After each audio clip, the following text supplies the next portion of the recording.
Bonjour, pasteur Marie-Hélène Moulin de l'église Ecclésia 21 à Nice et je vous souhaite la bienvenue sur l'émission Eureka. J'ai beaucoup de plaisir à vous retrouver et aujourd'hui j'aimerais que l'on puisse ouvrir notre Bible, si vous en avez une, à 2 Timothée chapitre 2 verset 15.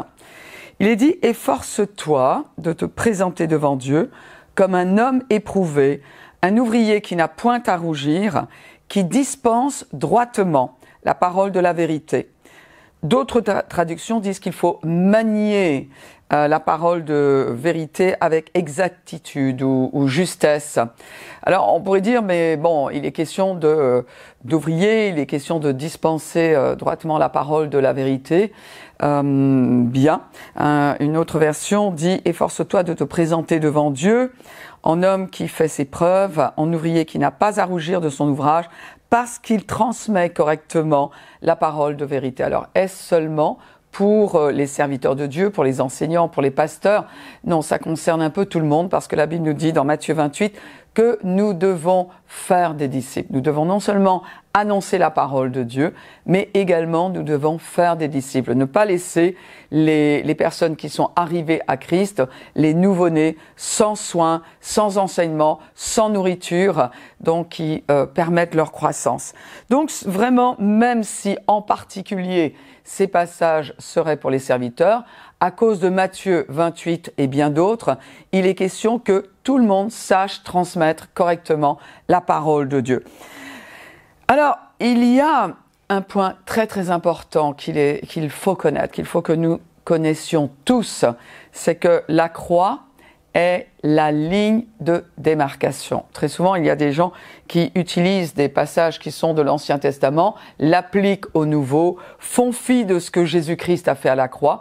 Or, la croix est véritablement la ligne de démarcation entre les deux alliances, entre l'ancienne et entre la nouvelle. Hébreux chapitre 8, verset 13 dit qu'il est question d'une alliance nouvelle. Elle est nouvelle, mais pas simplement que nouvelle, elle est supérieure.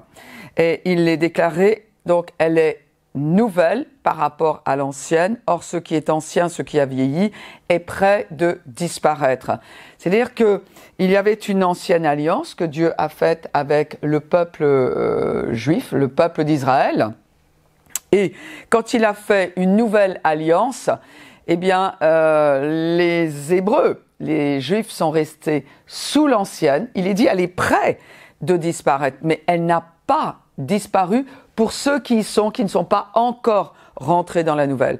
Pour nous, les non-juifs, eh bien, l'alliance qui nous est proposée avec Dieu, elle est complètement nouvelle. Nous entrons dans une alliance et cette alliance est nouvelle. Et la Bible nous dit qu'elle est même supérieure à l'ancienne. Mais en tout cas, quand il s'agit d'annoncer l'évangile, eh bien, on ne ramène pas les gens sous la loi, on ne ramène pas les gens sous l'Ancien Testament, parce que la croix est la ligne de démarcation, et j'aimerais vous le montrer. Alors, la ligne de démarcation, eh bien, il y en a eu une en France pendant la Seconde Guerre mondiale, et cette ligne de démarcation faisait la distinction entre la zone qui était occupée et la zone qui était libre, qui était occupée par l'ennemi, et la zone qui était encore libre.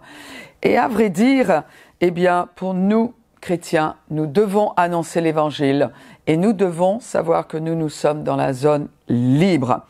Alors, quels sont les contrastes? Eh bien, avant la croix, nous étions bénis lorsque nous obéissions et maudits lorsque nous désobéissions. Nous étant entendus ceux qui étaient soumis à la loi. On comprend bien cela. Deutéronome 11 nous le dit clairement. Je mets devant vous la bénédiction et la malédiction. La bénédiction, si vous obéissez au commandement. Et le verset 28 nous dit la malédiction, si vous n'obéissez pas au commandement. Mais après la croix, nous sommes bénis, car Jésus a obéi, lui, à tous les commandements. Il a respecté toutes les règles, sans en enfreindre une seule. Donc nous sommes bénis grâce à l'obéissance de Christ, non plus grâce à la nôtre. Dans Galates chapitre 3 verset 13, il est dit « Christ nous a rachetés de la malédiction de la loi. Mais en revanche, Éphésiens chapitre 1, verset 3. Béni soit Dieu, le Père de notre Seigneur Jésus-Christ, qui nous a bénis de toutes sortes de bénédictions spirituelles dans les lieux célestes en Christ. Donc notre bénédiction, pour nous qui sommes maintenant sous la nouvelle alliance, elle se trouve en Christ. Et nous sommes bénis non pas à cause de ce que nous faisons de bien ou ce que nous ne faisons pas de mal, mais nous sommes bénis parce que Christ, lui, a fait tout bien. Alors, la question que l'on se pose tout naturellement, on l'a posée encore pas plus tard que dimanche dernier, mais alors dans ces cas-là, c'est trop facile. D'abord, pourquoi faudrait-il que les choses soient compliquées? Ensuite, non, ça n'est pas si simple que cela. Parce que c'est sous-entendu, dans ces cas-là, si Christ a acheté la bénédiction pour moi et que je ne suis plus sous la malédiction, alors c'est facile, je n'ai plus qu'à pécher. Et en plus, tous les plaisirs de la chair, je peux m'y adonner. Non, ce n'est pas si facile que cela. Parce que d'abord, s'adonner aux plaisirs de la chair et suivre notre propre volonté, notre désir charnel, cela veut dire vivre dans la culpabilité. Or, un chrétien qui vit dans la culpabilité, c'est un chrétien qui n'arrive pas à décrocher par la foi, qui réclame une conscience qui n'est plus sous la condamnation. Sa foi ne peut pas agir. Parce que ce chrétien n'arrive pas à réaliser l'amour de Dieu. La foi est dépendante de l'amour, elle est agissante par l'amour, mais également, tout simplement, le péché ouvre une autoroute au diable. Le péché va donner accès au diable dans notre vie. Et on sait que l'accès qu'on lui ouvre, c'est la destruction. Donc oui, nous avons été rachetés en Christ, c'est vrai, mais parce que nous avons été bénis en Jésus-Christ, par la foi, nous pouvons recevoir tout ce que Jésus-Christ a acquis pour nous. Ça, c'est absolument magnifique.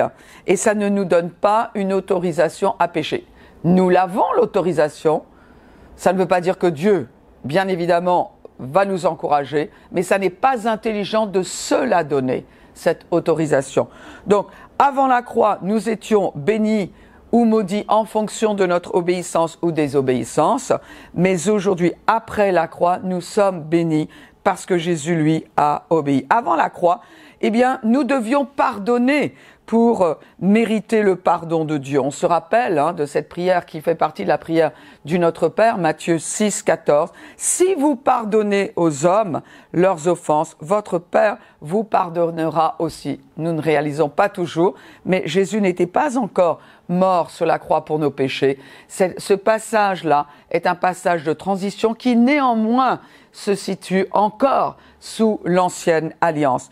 Donc, nous devions pardonner pour être pardonnés. Mais après la croix, nous pardonnons parce que Christ nous a pardonnés. Vous voyez, on se situe à un autre endroit. Nous sommes dans le pardon et parce que nous avons expérimenté la gloire du pardon, alors nous pardonnons et nous nous rappelons de ces exemples que le Seigneur nous a donnés, de cette femme qui s'était précipitée aux pieds de Jésus pour l'adorer avec une huile d'onction, avait essuyé ses pieds avec ses cheveux.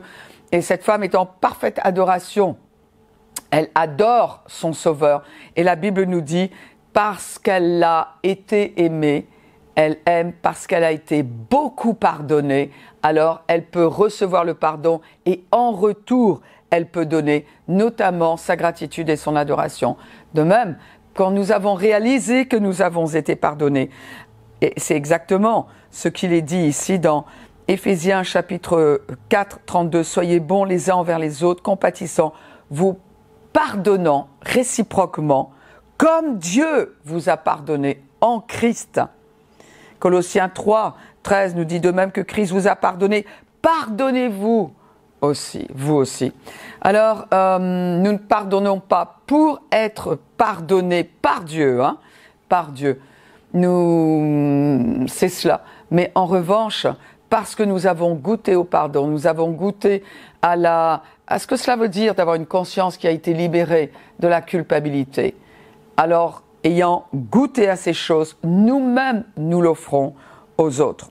Donc là encore, il y a cette ligne de démarcation avant la croix, après la croix. Avant la croix, on aimait les autres si on était aimé. Mais après la croix, eh bien, nous aimons et acceptons les autres parce que le Christ nous a aimés et acceptés. 1 Jean 4, 19 nous le dit, pour nous l'aimons parce qu'il nous a aimés le premier. Romains 15, 7, accueillez-vous donc les uns les autres comme Christ vous a accueillis pour la gloire de Dieu.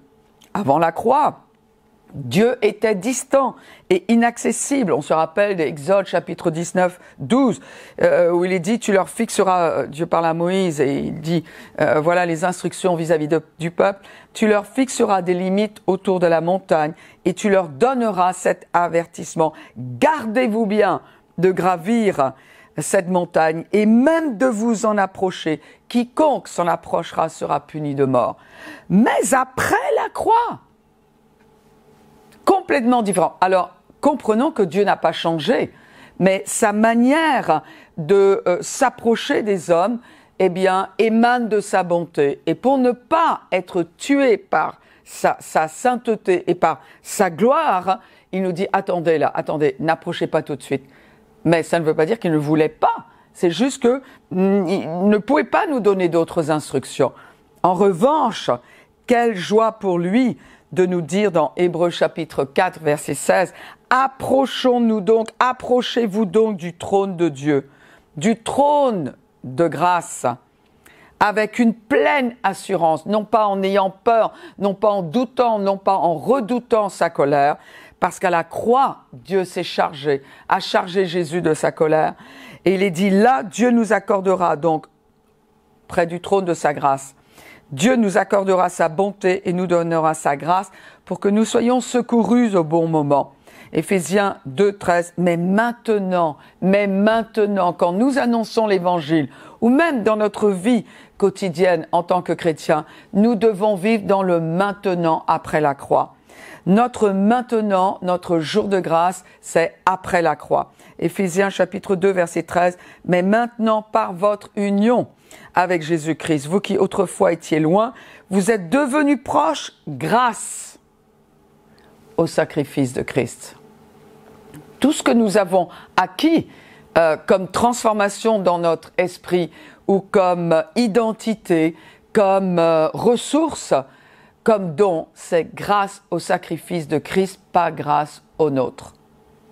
Ce qui nous est donné gratuitement, c'est grâce au sacrifice de Christ. Donc on voit, avant la croix, Dieu ne peut être que distant et inaccessible. D'ailleurs, dès que Adam et Ève ont péché, tout de suite il y a eu un ange qui a été placé devant la présence de Dieu et qui nous a fermé la porte au royaume spirituel de Dieu.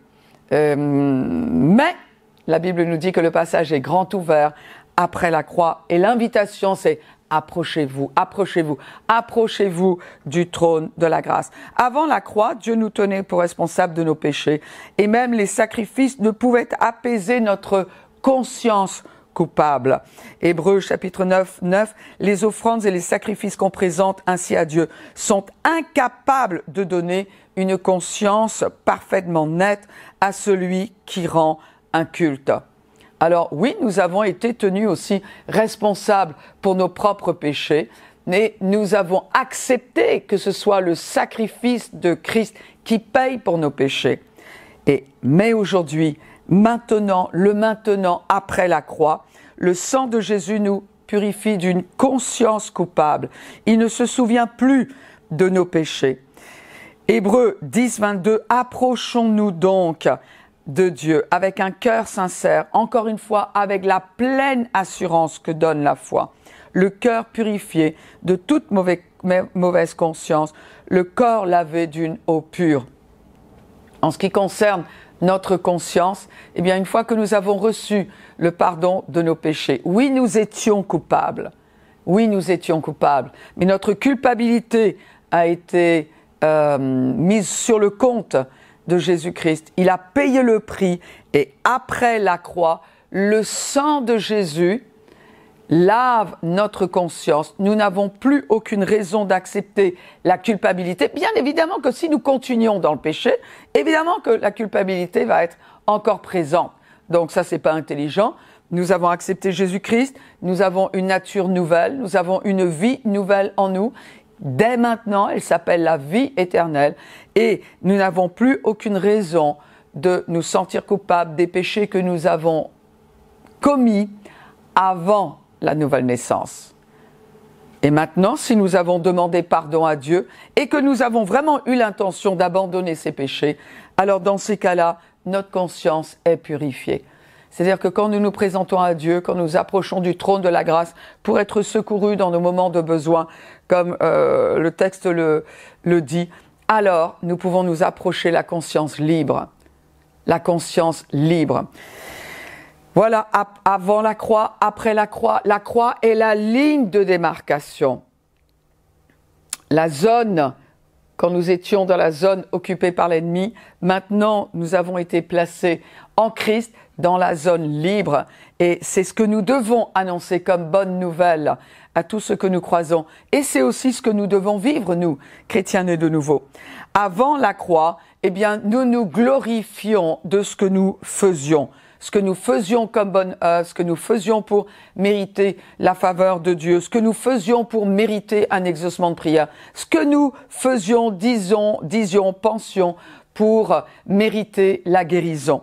Et Exode 19, 5, 7. Maintenant, si vous m'obéissez, donc ça c'est avant la croix, et si vous restez fidèles à mon alliance, vous serez pour moi un peuple précieux parmi tous les peuples, bien que toute la terre m'appartienne. Oui, vous serez pour moi un royaume de prêtres, une nation sainte.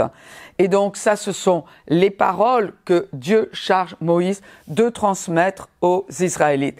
Moïse retourna au camp, convoqua les responsables du peuple et leur transmit toutes les paroles de l'Éternel. Et alors, le peuple s'écria à l'unanimité, « Nous ferons tout ce que l'Éternel a dit. » C'est-à-dire, nous sommes capables de faire tout ce que Dieu nous demande de faire. Mais après la croix, Hébreux 8 et 12 également, Dieu dit, « Mais les jours vont venir où je conclurai avec le peuple d'Israël et celui de Juda une alliance nouvelle. » C'est-à-dire, il est celui qui a conclu une alliance entre lui et Jésus-Christ. Et quand nous entrons dans cette union, nous sommes dans cette alliance qu'il a conclue avec son Fils et nous sommes au bénéfice de l'alliance, tout comme Jésus-Christ était au bénéfice de l'alliance. Jésus a fait une alliance avec le Père quand il a versé son sang pour nous, de manière à trouver un moyen d'y rentrer, d'où la nécessité pour Jésus de revêtir un corps. Mais ici, on voit que le poids de l'alliance, le poids de la bénédiction, il est non plus sur les hommes, mais il est sur Dieu. Et il continue, « Je conclurai une alliance, je placerai mes lois dans leurs pensées, je les graverai sur leur cœur, je serai leur Dieu, je pardonnerai leurs fautes, je ne tiendrai plus compte de leurs péchés, etc., etc. » Tout le poids de la réussite de l'alliance et de la réussite de l'accord, de la réconciliation repose sur Dieu. Et nous sommes quoi? Nous sommes les bénéficiaires, non pas parce que nous cherchons à mériter, à gagner. Nous n'avons pas besoin de négocier avec Dieu pour obtenir une bénédiction quelconque. Il suffit de libérer notre foi dans ce que le Père a fait en Jésus-Christ. Voilà la réalité. Libérons notre foi. Croyons que ce que Dieu a fait en Jésus-Christ pour nous est suffisant. Et nous disons, je crois. Mais ça n'est plus le nous sommes dans le repos de la foi. Avant la croix, c'était fait. Après la croix, c'est fait. Jésus-Christ l'a fait pour toi. Jésus-Christ a payé la guérison pour toi. Avant la croix, la justice était exigée des pécheurs. Deutéronome 6, 25, nous serons donc justes si nous prenons soin d'obéir à Dieu, à tous ses commandements en présence de l'Éternel notre Dieu comme il nous l'a ordonné. Mais après la croix, la justice, c'est-à-dire la capacité de se tenir devant Dieu comme si nous n'avions jamais péché, de manière à ce qu'il nous traite comme si nous n'avions jamais péché. Cette justice-là, elle est donnée gratuitement. Romains 5, 17, ceux qui reçoivent l'abondance de la grâce et du don de la justice régneront dans la vie en Christ Jésus. la capacité de se tenir devant Dieu et qu'il nous traite comme si nous étions innocents, eh bien cette capacité, cette justice-là, elle est gratuite. C'est tellement vrai que nous pouvons même nous tenir devant le diable comme si nous n'avions jamais péché et donc exercer notre autorité. La justice est indissociable de l'autorité. Avant la croix, le péché d'Adam a entraîné la condamnation à tous les hommes. Mais après la croix, il n'y a plus de condamnation pour ceux qui sont en Jésus-Christ. En veut dire unis à Jésus-Christ. Mes amis, mais quelle bonne nouvelle! Donc, il est important dans ce que l'on croit de dire, mais est-ce que je crois est conforme à ce qui est avant la croix ou à ce qui est après la croix? Parce qu'après la croix, eh bien, ça n'est plus du tout la même chose. Et la Bible nous dit, cette alliance, elle est nouvelle, cette alliance, elle est supérieure. Donc, nous devrions avoir un message qui est supérieur, non pas sur les œuvres, mais le message de la foi en Jésus-Christ, en notre Sauveur. Alors, je vous souhaite de peut-être reméditer encore sur ce que vous venez d'entendre, et je vous invite à lever le petit doigt, si ce message vous a parlé, puis plus que cela encore, partagez ce qui a été fait après la croix.